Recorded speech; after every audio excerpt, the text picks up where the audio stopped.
When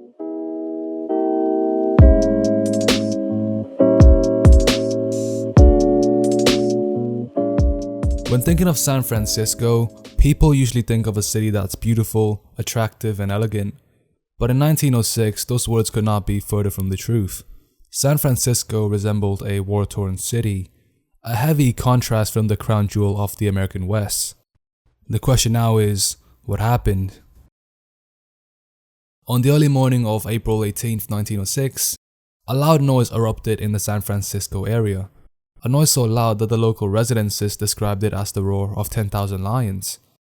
A few moments later, at precisely 5:12 a.m., San Francisco was hit by a magnitude 7.9 earthquake.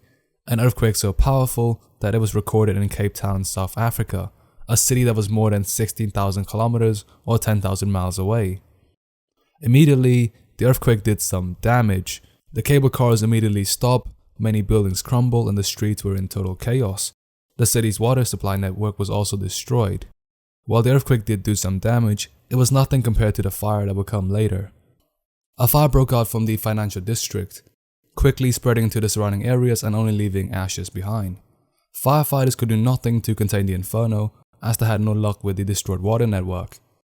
The flames raged on for 4 days before being extinguished by rain. In the end, the earthquake and fire caused more than 3,000 deaths. It destroyed more than 28,000 buildings, causing roughly $500 million worth of damage. More importantly, it led to 250,000 people becoming homeless. These people were forced to either camp out in tents or move to nearby towns while relying on international and government aid to survive. As you can guess, it was quite unpleasant. Speaking of unpleasant, the earthquake and fire also gave rise to looters and scavengers. These groups would go through buildings and rubble, taking anything of value. Absolute scums. As for the city, everything was rebuilt within 4 years, with most of the costs being covered by insurance. Ironically, the 1906 San Francisco earthquake was actually good for the city. San Francisco had been developing in a haphazard manner since the gold rush of 1949. The earthquake and fire, which, bad for the people, may rest in peace, gave San Francisco a clean slate in which to rebuild.